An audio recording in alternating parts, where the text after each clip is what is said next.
Todos encontraram? Digam amém. Leiamos, portanto, o Evangelho de Lucas, capítulo 21, versículos 28, 29 e 34. Diz-nos assim: ora, quando estas coisas começarem a acontecer, olhai para cima e levantai a vossa cabeça, porque a vossa redenção está próxima. E disse-lhes uma parábola: olhai para a figueira e para todas as árvores. Verso 34.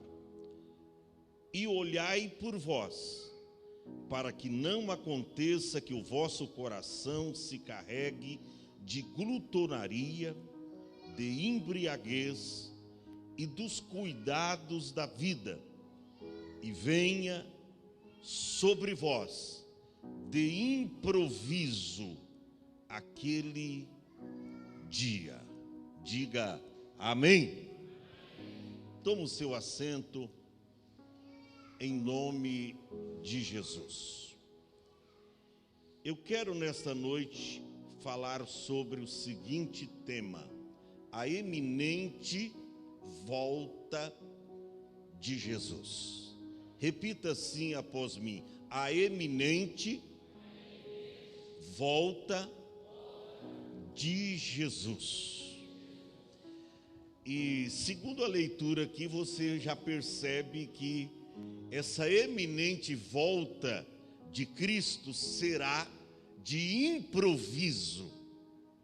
Jesus não enviará a toda a terra um aviso prévio: olha, minha gente, minha igreja, se prepare, porque amanhã eu vou buscar vocês.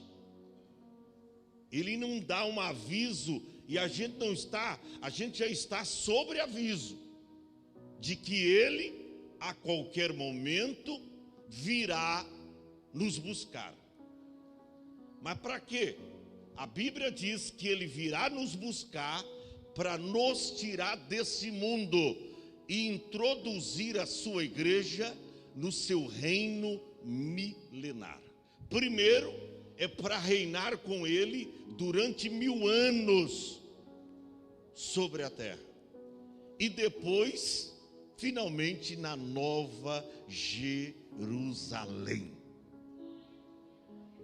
E Paulo foi categórico quando ele diz: olha, carne e sangue não herda o reino de Deus. Mas no capítulo 15 da primeira epístola de Paulo aos Coríntios, o verso 51, ele diz: eis que vos digo o mistério. Porque na verdade, disse Paulo, nem todos dormiremos, mas todos seremos transformados. E ele explica como, verso 52, ele diz: no momento, num abrir e fechar de olhos, ante a última trombeta, disse Paulo, porque a trombeta soará, e os que morreram em Cristo ressuscitarão com corpo incorruptível, e nós seremos transformados. E é interessante quando você associa o que Paulo escreveu à igreja de Tessalônica, no capítulo 4, a partir do verso 16, verso 17, 18, ele também foi categórico, porque ele diz que o arrebatamento, primeiro os que morreram em Cristo, eles ressuscitarão. Depois Paulo diz: também nós, os que ficarmos vivos, não precederemos os que dormem, porque o mesmo Senhor descerá do céu com alarido, com voz de arcanjo e com a trombeta de Deus, e os que morreram em Cristo ressuscitarão primeiro, e depois nós. Aleluia, os que ficarmos vivos, disse Paulo, seremos arrebatados juntamente com eles nas nuvens, a encontrar o Senhor Jesus nos ares. E assim, disse Paulo, estaremos apenas 1000 anos? alguns dias, alguns meses, estaremos para sempre com o Senhor. E ele fecha as cortinas desse assunto que só crente gosta, porque é assunto escatológico. Ele fecha a cortina dizendo: assim, meus irmãos, vocês devem se alegrar e consolar uns aos outros com estas palavras. Qual é o consolo de Deus para mim e para você hoje? Que Jesus voltará, que a eminente volta de Jesus vai acontecer a qualquer momento. Meus irmãos, sem sombra de dúvidas, nós estamos vivendo as vésperas do arrebatamento da igreja. Eu diria, em outras palavras, no limiar. O que é limiar? No começo, no princípio.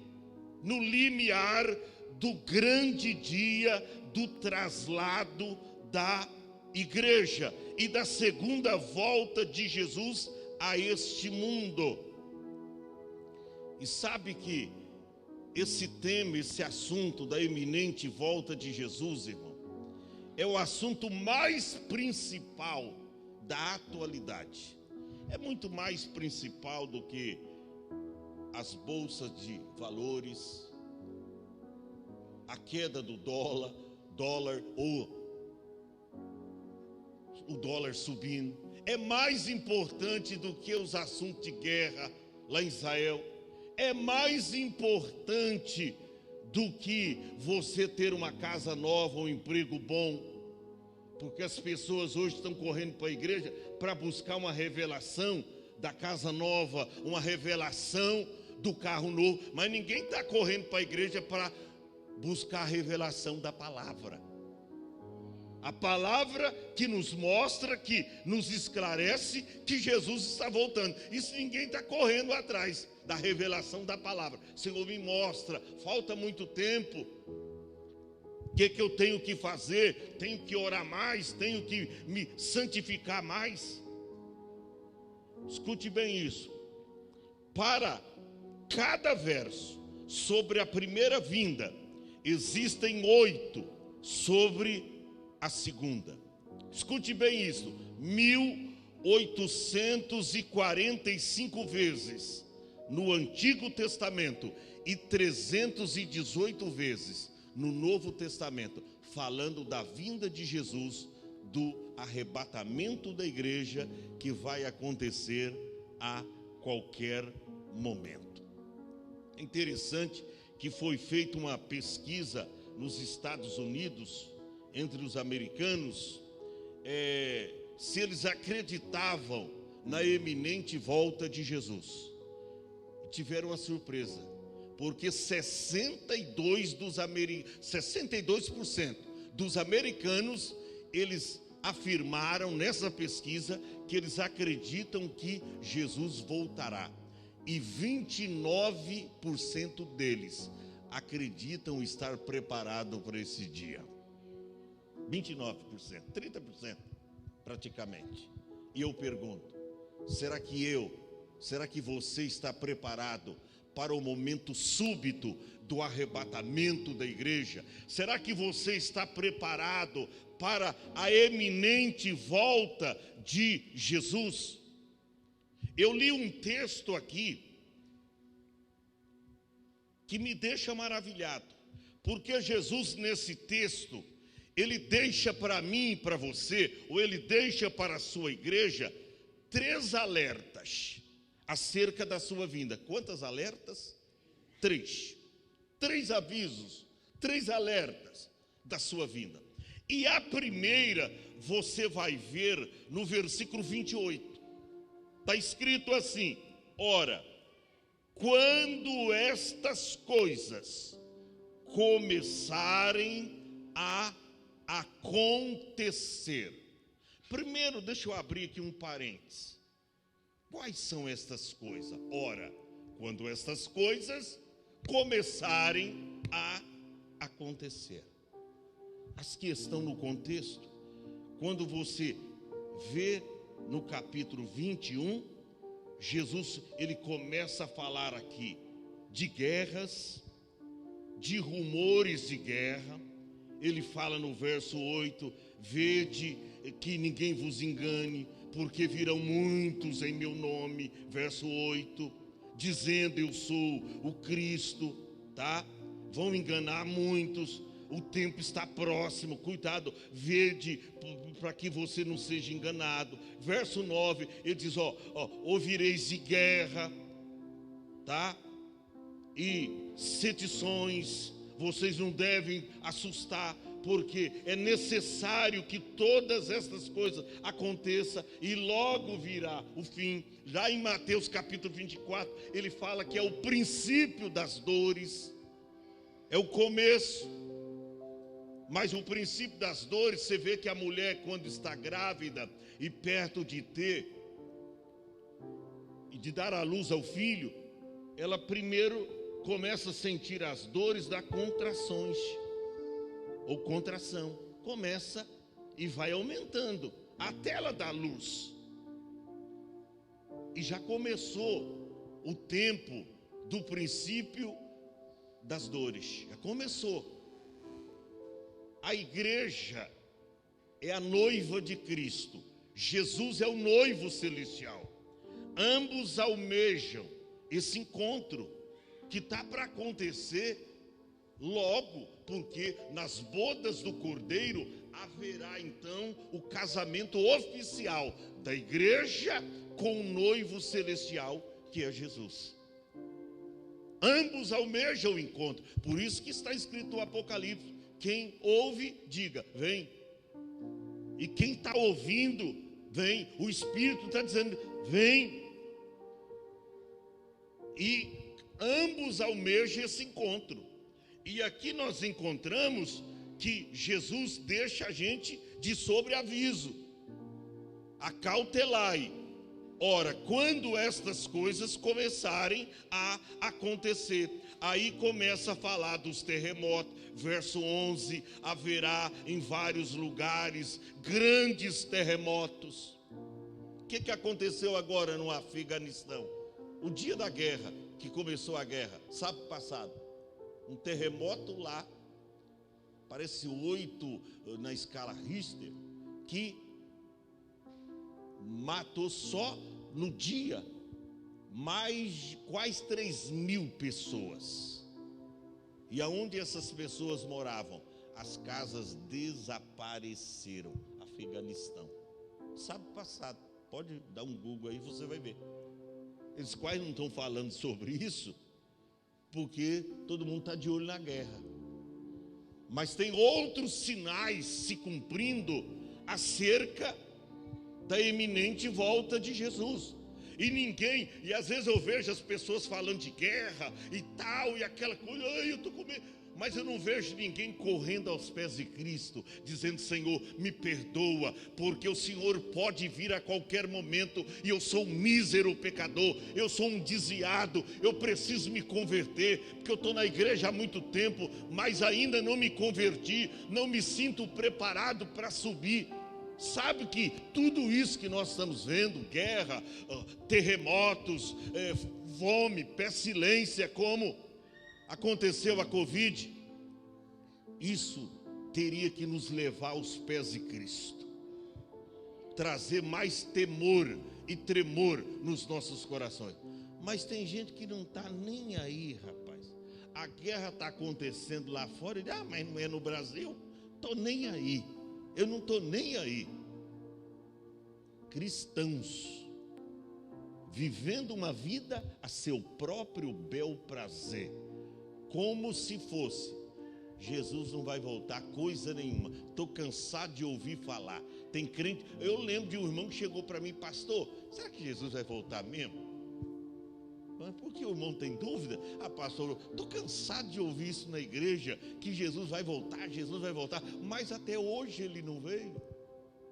Olha aí, a dúvida. Olha o despreparo espiritual. Mas aqui está dizendo, verso 11, haverá em vários lugares grandes terremotos e fomes, pestilências, e haverá também coisas espantosas e grandes sinais no céu. Interessante.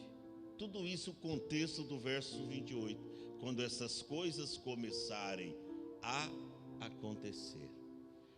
Olha o que está escrito no verso 20.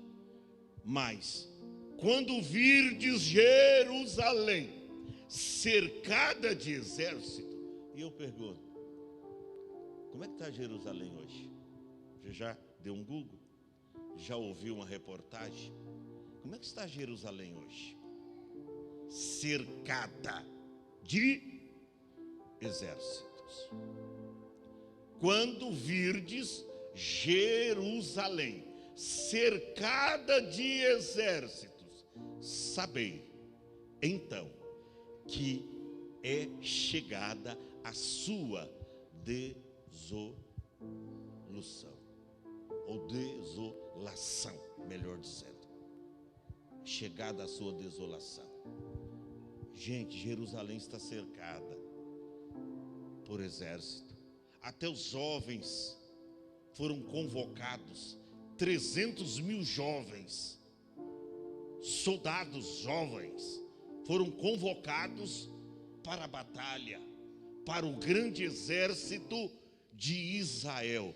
Pastor, mas o que é isso? É o cumprimento da palavra de Deus. No verso 11, o verso 21, melhor dizendo, capítulo 21, verso 21. Então os que estiverem na Judeia, que fujam para os montes, e os que estiverem no meio da cidade, que saiam, e os que estiverem no campo, que não entrem na cidade, não entrem nela. Gente, tudo isso nós estamos vendo diante dos nossos olhos. Quando diz aqui no verso abaixo, ai das grávidas, você sabia que tem grávidas lá que não está tendo como dar luz aos seus filhos? Lá na faixa de Gaza não tem mais hospitais, não tem mais lugar para colocar. As mulheres que estão com dores de parto, mais de 2 milhões de pessoas. Dentre dessas, quantas que nesses dias de guerra, as crianças estão nascendo? São mulheres que estão no período de gestação, agora prontas para dar à luz. Dar à luz aonde? No meio da guerra, das bombas. Olha a palavra de Deus se cumprindo. Eu disse aqui ontem que você não encontra na Bíblia a palavra Palestina. Você não encontra. Claro que aonde os muçulmanos estão, lá na Palestina, também faz parte. Eles têm lá muitos judeus lá. Só que eles tomaram conta de um ambiente que eles querem, na verdade, tomar Israel. Eles querem riscar Israel do mapa. E Jesus então deixa claro, verso 28, ora, quando estas coisas começarem a acontecer, primeira alerta que ele nos deixou, olhai para cima. Olhar para onde? Para cima. E eu pergunto, para onde você está olhando? Para baixo? Está como a galinha? Porque a águia quando voa, a águia quer voar em voos mais altos e não está preocupada com o que está acontecendo aqui. Mas tem crente que tem a visão da galinha, e a galinha só olha para baixo. Você já viu uma galinha olhando para cima? Não. Quem olha para cima é a águia, que ela quer cada vez estar mais alta no seu voo. Galinha fica olhando. Sabe que tem crente que está quedado nas coisas materiais, no mundo material em que ele vive, que ele está como a visão da galinha, só olhando para as coisas da terra. Mas Jesus diz, verso 28, ora, quando estas coisas começarem a acontecer, primeiro alerta, olhai para cima. Por isso que eu gosto de Provérbios 15 e o verso 24, porque está escrito que para o entendido o caminho da vida é para cima. Ora, se o caminho da vida é para cima, eu tenho que olhar para onde? Para cima. Provérbios 15, 24. Olhar para cima. E ele diz o motivo, sabe para quê? Para desviar do inferno, que está aqui embaixo. Alguém está procurando o inferno está aqui, meu irmão. Quando você vê lá agora alguém lá sendo morto, aqueles entulhos, aquela coisa toda em poeira, e aquilo é um inferno. O inferno está ali. Onde está alguém morando na favela e tem tiro passando pela janela e alguém entra debaixo da cama. Aonde essa pessoa está morando é um inferno. Uma casa onde o pai bate na mãe, onde os filhos respondem os pais, e aquela briga toda, aquela casa está um inferno. O inferno está aqui embaixo.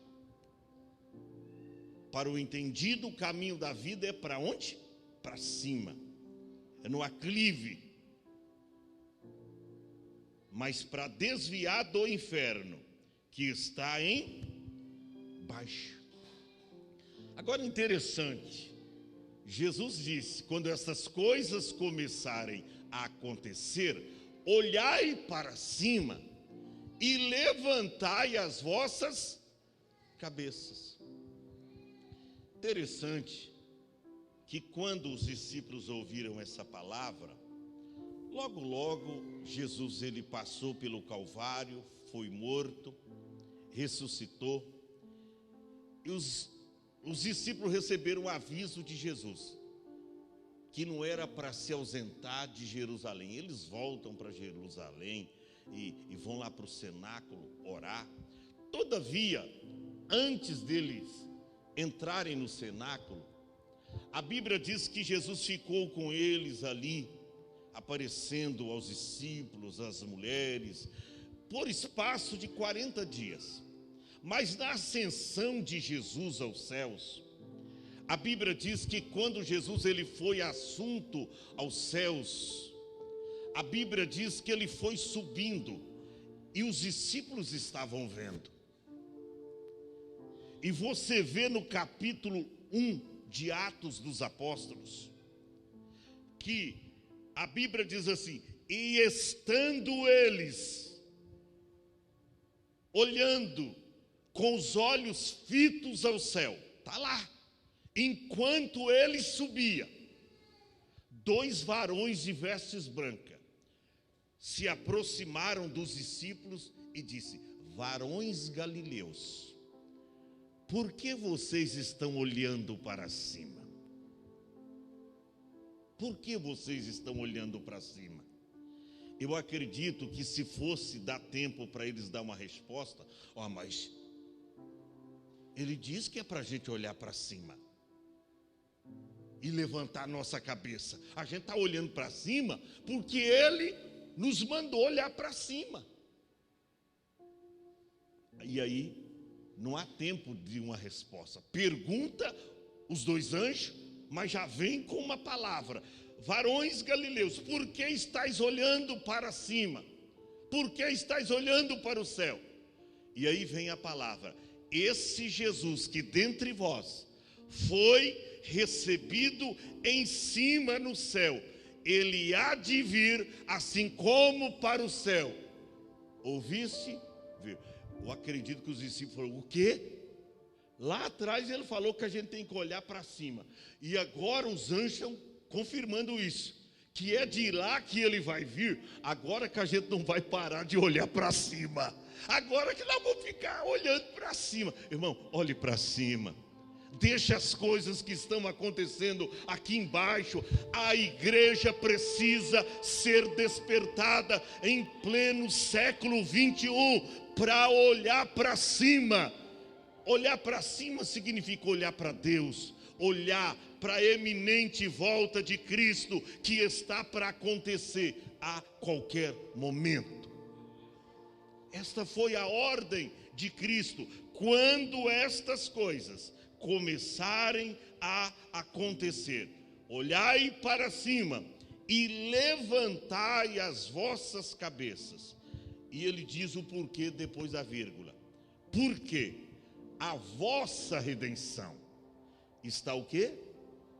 Próxima. Está muito próxima. Oh, aleluia. Está muito próxima a nossa redenção.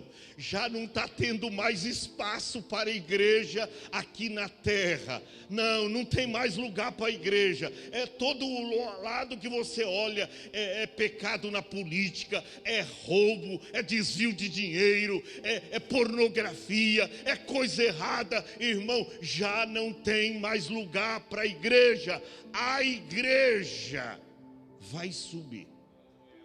E cuidado, você que está na igreja, mas não é igreja. Cuidado. Porque baseado na parábola de Mateus capítulo 25, parábola das 10 virgens, só 50% entrou para as bodas.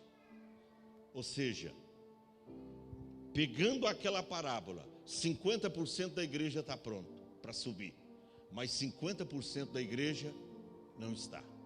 As 5 prudentes entraram, as 5 loucas, nocivas ficaram.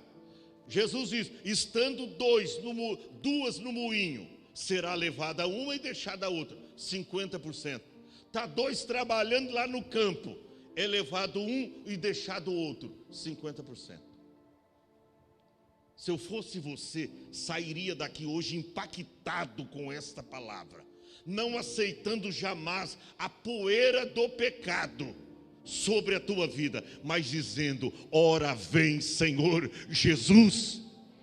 Sabe como era a saudação dos primitivos crentes depois dessa palavra de Cristo?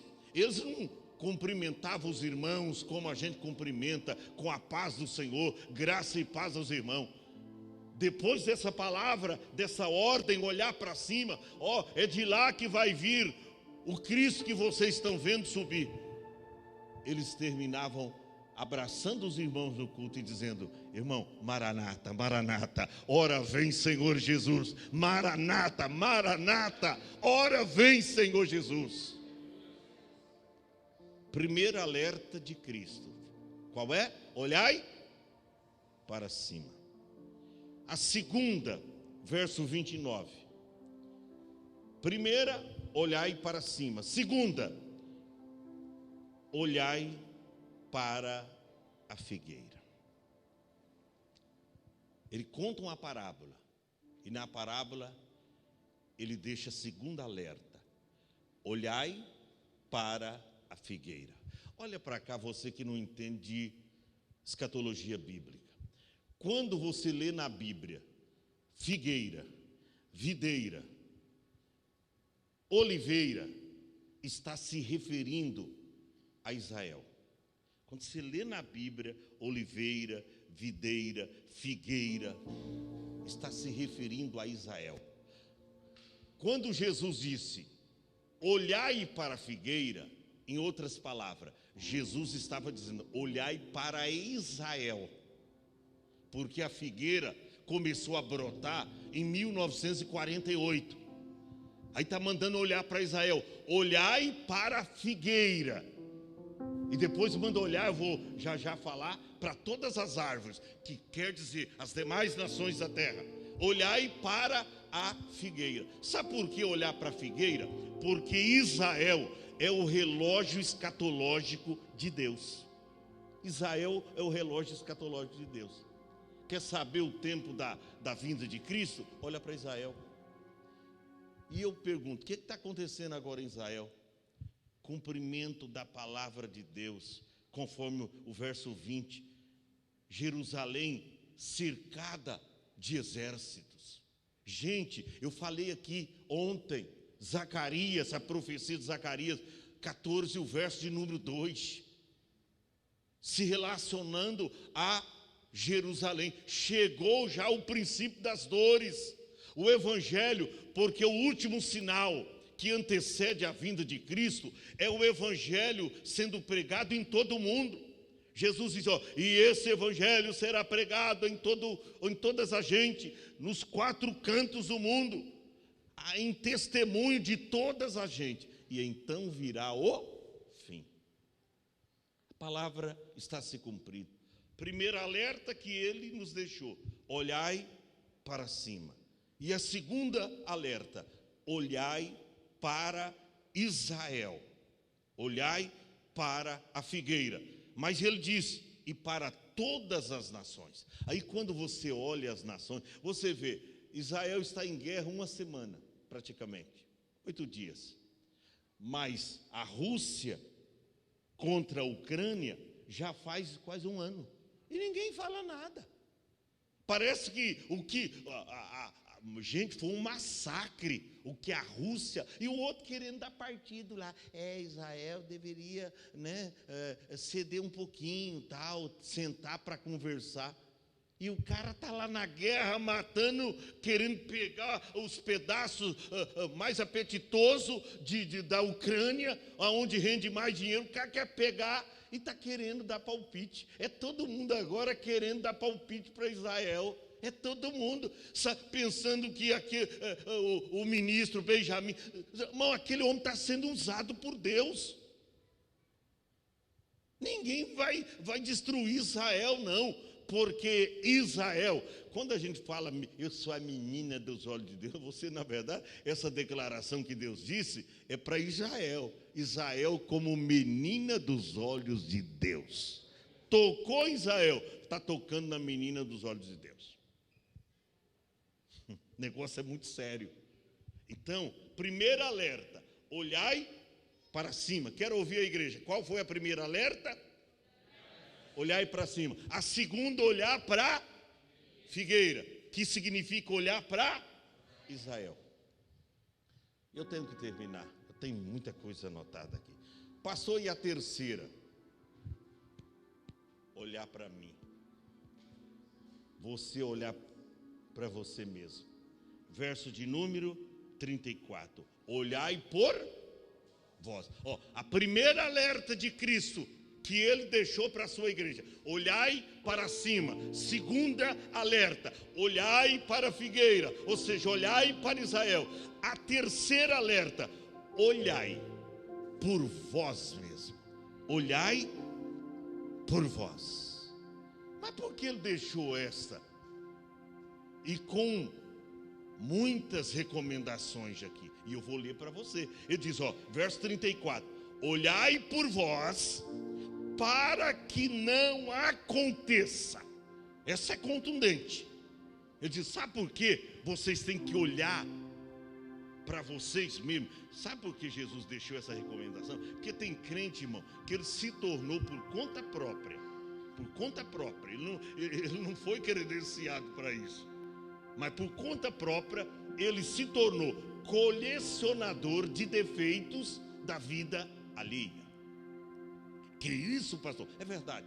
Ele diz, rapaz, eu vejo tanto defeito na igreja. Eu vejo tanto defeito na igreja, eu acho que eu vou mudar de igreja. Irmão, lá na arca que Noé fez, dentro da arca,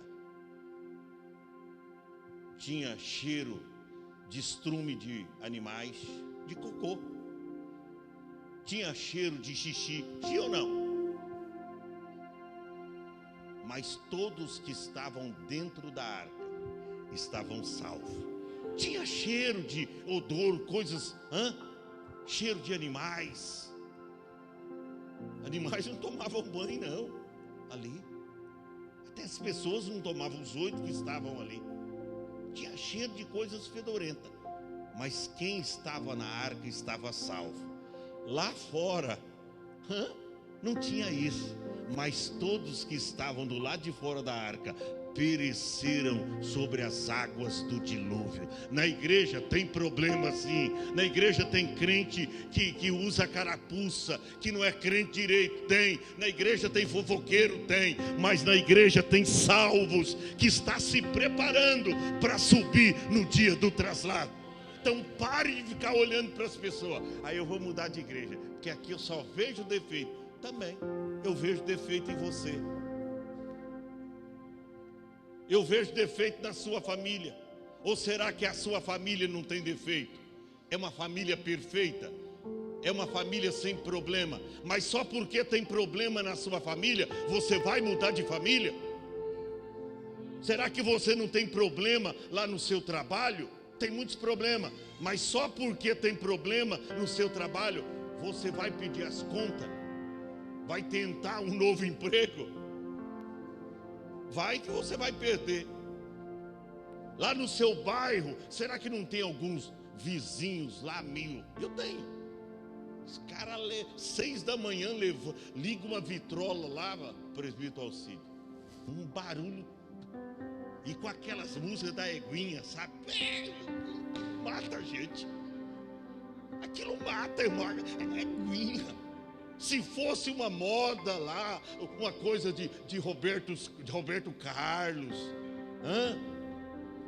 da Jovem Guarda, uma coisa sertaneja, como aquelas músicas antigas, que era engraçada, e sabe, não tinha essa pornografia, essa coisa, agora da Eguinha, irmão, que porcaria, e a gente tem que ouvir forçadamente, mas só porque tem problema lá com os vizinhos no meu bairro, eu vou abandonar a minha casa, e eu vou largar tudo e vou embora? Não. Então, se tem problema na igreja, você vai mudar de igreja? Não vai. Aprenda isso. Pare de olhar para as pessoas. Diz a palavra: olhai por vós. Para quê? Para que não aconteça que o vosso coração se carregue de glutonaria. O que significa glutonaria? Comer demasiadamente. Os glutões estão por aí. Se descer agora na orla aqui da praia, você vai ver os restaurantes. Aqui mesmo virando já tem um aqui. Eu não vou dizer o nome por causa da propaganda, né? Não ajuda a igreja.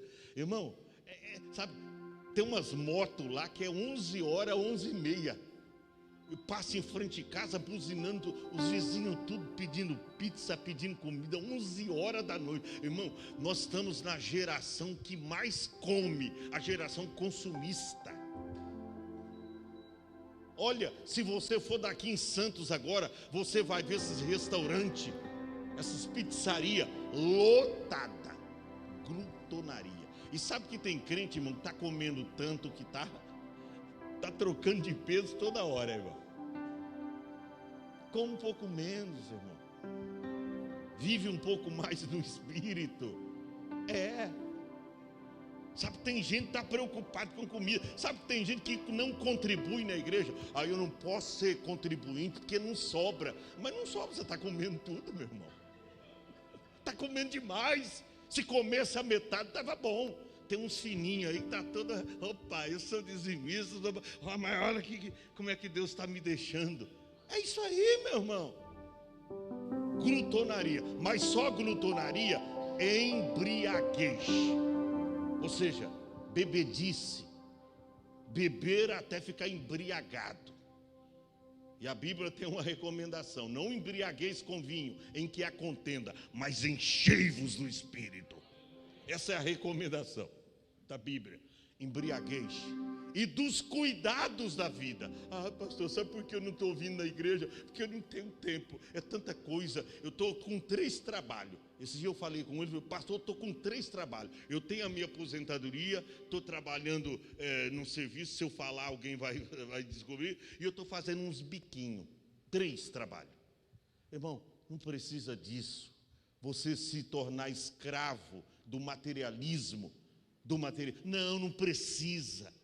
Tenha, como Paulo diz, contentamento. Não ambicioneis, disse Paulo, as coisas altas, acomodai-vos às humildes. Tem gente que está criando um apogeu aqui. Eu vou comprar isso, vou comprar um apartamento, vou comprar o 2º, o 3º e tal. E Jesus vem, irmão. Para quem vai ficar todos esses apartamentos aí? Com a sua miserabilidade, nem dizimista na igreja você era, nem contribuinte, nunca ajudou na obra de Deus. E aí vai ficar aí. Ou você quer, não, senhor, mas eu não vou deixar nada aqui não. Então fica junto, meu irmão. Fica junto, tem a permissão de Jesus. Fica. quer fitar o coração, o mundo, o materialismo tomou conta do seu coração, porque Jesus falou que aonde estiver o vosso tesouro, aí também estará o vosso coração. Onde está o seu tesouro? Os cuidados da vida. E venha sobre vós de improviso aquele dia. Qual o dia? O dia do traslado, o dia de Cristo, o dia do arrebatamento. Aí nos versos seguintes eu já termino, 35 e 36. Porque virá. O que virá? O que está no verso anterior.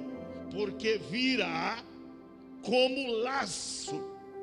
Sabe que tem crentes laçados aí, preso, embaraçado. Virá como laço sobre todos. Aí não é só sobre a igreja, sobre crentes, sobre todos. Todos. Tem gente que você convida para a igreja lá e diz: eu não tenho tempo. Mas não tem, está tomando cerveja agora, está lá na porta do boteco, outros estão lá no shopping center. Não tem tempo, é o laço. Porque virá como laço. O que virá? O que está no verso 34. A bebedeira, a glutonaria, os cuidados da vida. Porque virá como laço sobre todos os habitantes da face de toda a terra. E aí Jesus fecha as cortinas desse sermão escatológico acerca da sua eminente volta. Ele diz: vigiai. Está vigilante, irmão? Está usando sobriedade?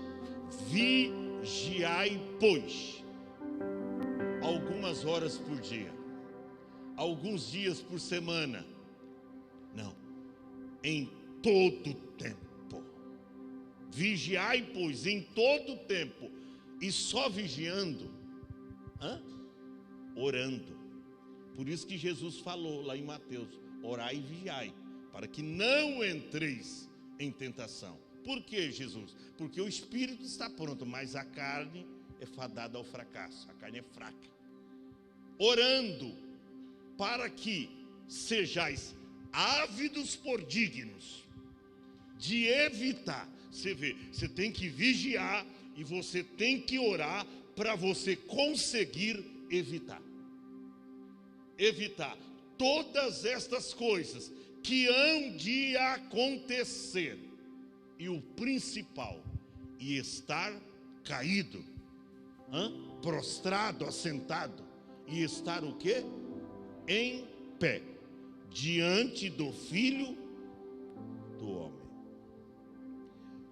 Fique em pé. Por isso que Jesus disse: porventura, quando o Filho do Homem vier, achará fé na terra? Se nós, como igreja, estamos negando esta fé em Cristo, se tem crente